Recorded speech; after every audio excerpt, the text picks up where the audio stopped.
Today I went to a few local thrift stores to see what all I could find, and I have put all of those different stores that I went to into one big video so that we can get an idea of what's available in the local area. So without further ado, let's get into it.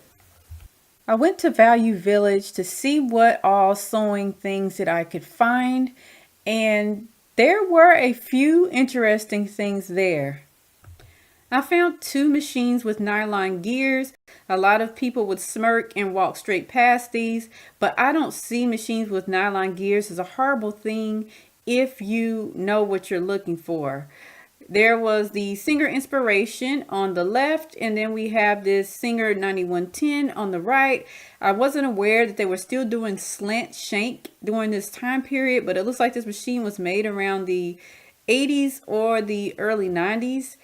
And so long as you can turn that hand wheel all the way around without it binding up, you are good to purchase this machine. I've had machines with nylon gears that were 40 years plus years old and still working just fine. So you would do fine to get a machine like this. However, I would not spend $40 on a Singer 9110 because you could get a all steel gears machine for 40 bucks.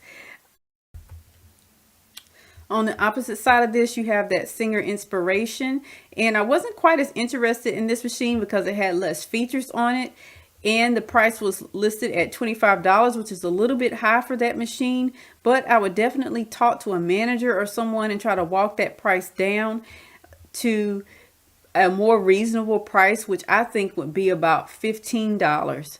So you really just have to know what you're looking for when you're out there searching for machines and know what they're going for. And I would definitely recommend going to somewhere like Facebook Marketplace or Craigslist to see how much they're going for there. The next place that I went to was Goodwill.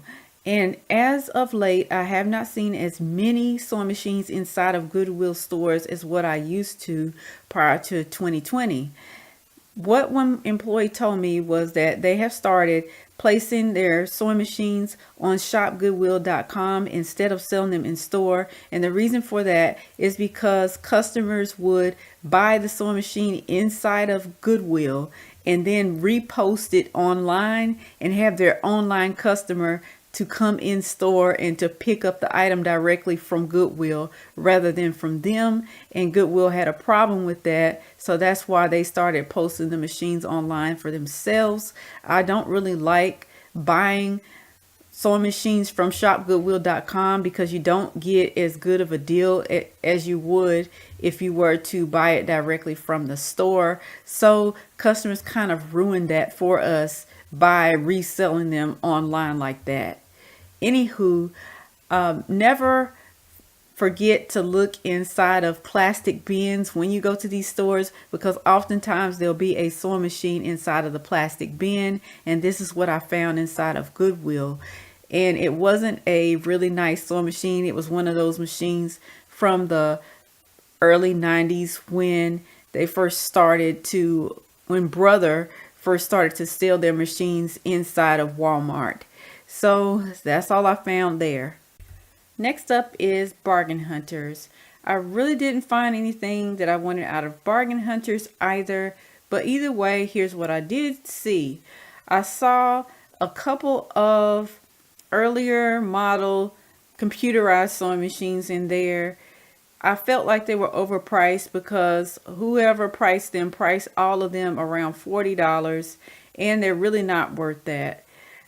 If I were to get one of these computerized machines, I would definitely pick the latest model that I could find and then take it to the front and make sure that I could get it tested out before leaving the store with the machine, as these computerized units often do fail.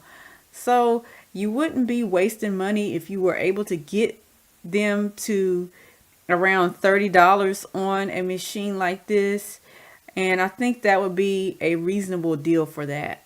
But guys, I hope that you enjoyed this shopping journey with me, and I'll catch you guys on the next one.